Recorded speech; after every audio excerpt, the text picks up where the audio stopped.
Hello friends, कैसे हैं आप। आज का टॉपिक है बिल ऑफ एक्सचेंज की।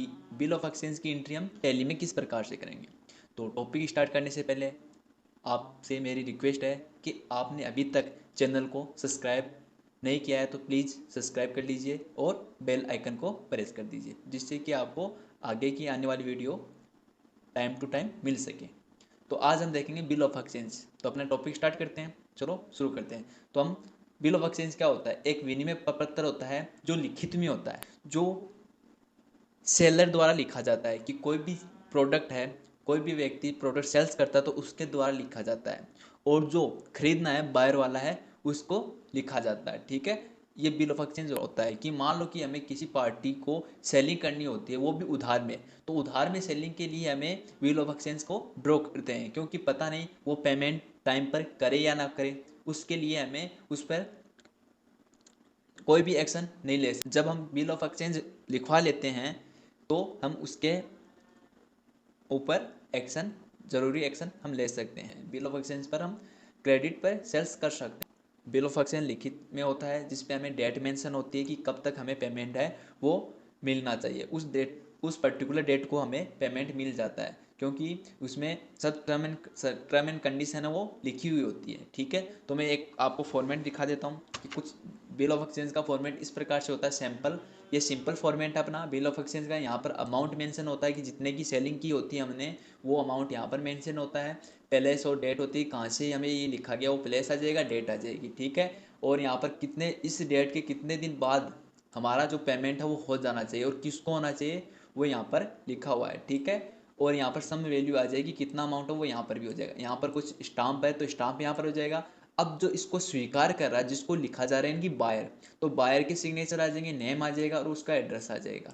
ठीक है, ड्रोवर, तो ड्रोवर यहाँ पर आ जाएगा कि जिसने लिखा है उसका सिग्नेचर, नेम और एड्रेस यहाँ पर आ जाएगा। इस प्रकार से सिंपल फॉर्मेट अपना बिल ऑफ एक्सचेंज का होता है। तो चलिए हम देखते हैं कि इनकी एंट्री हमें अपनी टैली में कैसे मैनेज करेंगे।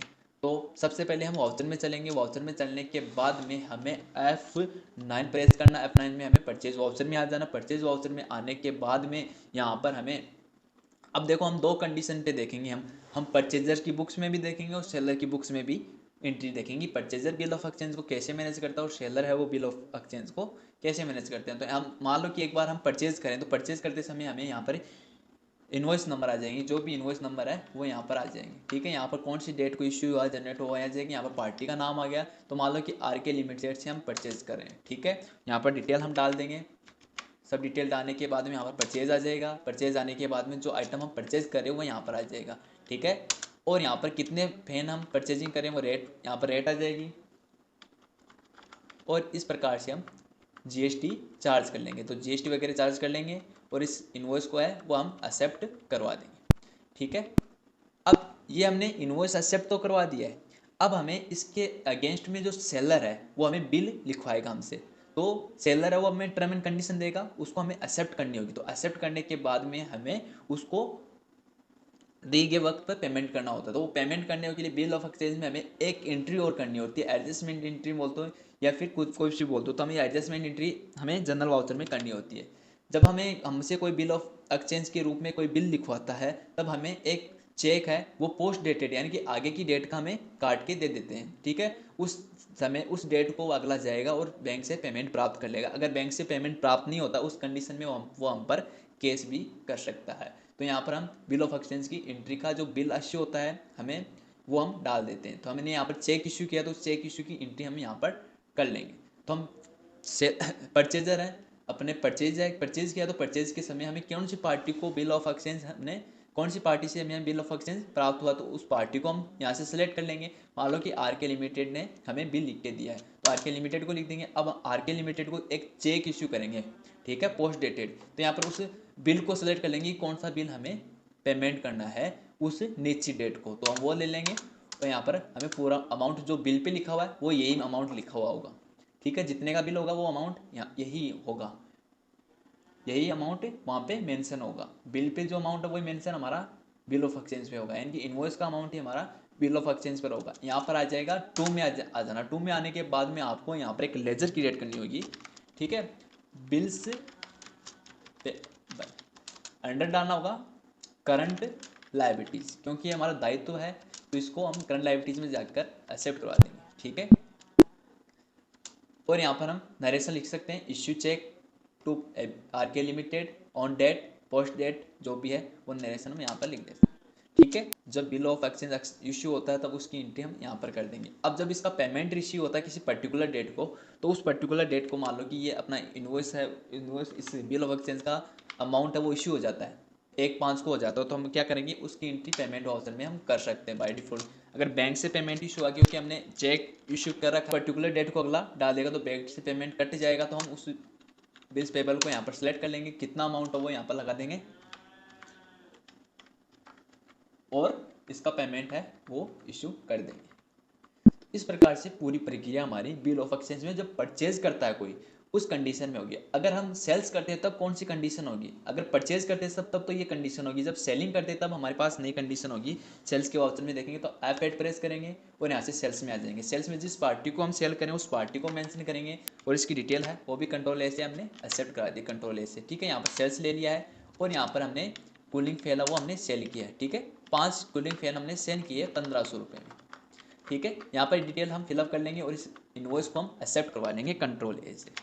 ठीक है, अब इस इन्वॉइस को एक्सेप्ट करवाने के बाद में हम सेलर हैं, अब हम सेलर हैं तो हम क्या करेंगे, अपना बिल ऑफ एक्सचेंज है वो लिखेंगे। टर्म कंडीशन अब अपनी होगी तो अपनी टर्म कंडीशन पर अगला पेमेंट करेगा, तो उस पेमेंट को हमें उस पेमेंट के अगेंस्ट पोस्ट डेटेड चेक वो प्राप्त हो गया, यानी कि उस बिल ऑफ एक्सचेंज के अगेंस्ट हमें एक चेक प्राप्त होगा, तो उस चेक प्राप्त करने की एंट्री हमें करनी होती है, तो हम किस में करेंगे, F7 जनरल वाउचर में उसकी एंट्री करेंगे। ठीक है, अब हमें वो चेक प्राप्त हो रहा है, तो चेक प्राप्त होना है तो उसको हम क्या करेंगे, डेबिट करेंगे। ठीक है, तो यहाँ पर हम एक लेजर बना लेंगे, बिल्स रिसेबल, अंडर आ जाएगा करंट एसेट्स और इसको हम एक्सेप्ट करवा देंगे। ठीक है, अब कितने का अपना इन्वॉइस इशू है वो हमें टोटल अमाउंट यहाँ पर लगाना होगा, तो हमने इन्वॉइस में चेक कर लेना कि अपना इन्वॉइस है वो टोटल कितने रुपए का है, तो यहाँ से हमें देख लेना है। तो अपना टोटल इन्वॉइस है वो 8,400 रुपये का बनता है, तो 8,400 रुपये का अपना इन्वॉइस बनता है, तो उसके अगेंस्ट हम उसका एडजस्टमेंट कर देंगे। तो जनरल वाउचर में आएंगे, यहाँ पर हम बिल्स रिसेबल लेंगे और यहाँ पर अमाउंट लिख देंगे 8,400 रुपये, जितना अमाउंट है वो यहाँ पर लिख देंगे। और जिस पार्टी से हमें बिल्स जो चेक प्राप्त हो रहा है, जो चेक हम पोस्ट डेटेड चेक प्राप्त हो रहा है उस पार्टी को ले लेंगे। तो हमें कौन सी पार्टी से चेक प्राप्त हो रहा है वो यहाँ से हम ले लेंगे। ठीक है, और उसका बिल है वो एडजस्ट कर देंगे, तो 8,400 रुपये का ये बिल है वो हम इस प्रकार से एडजस्ट कर लेंगे। जब हम इस चेक से हमें अमाउंट प्राप्त हो जाएगा, अपनी चेक में हम डाल देंगे, तो तब हमें एंट्री क्या करनी है, रिसीट वाउचर में करनी है। मान लो कि हम 1 जुलाई को वो चेक है वो बैंक में डाल देते हैं, तो बैंक में डालने के लिए हमें रिसीट वाउचर में एंट्री करनी होती है, तो रिसीट वाउचर में आ जाएंगे, बैंक से ले लेंगे पेमेंट। और अब यहाँ पर उस पार्टी को नहीं लेना है, हमें पार्टी को नहीं लेना है, हमें बिल्स रिसेबल को लेना है।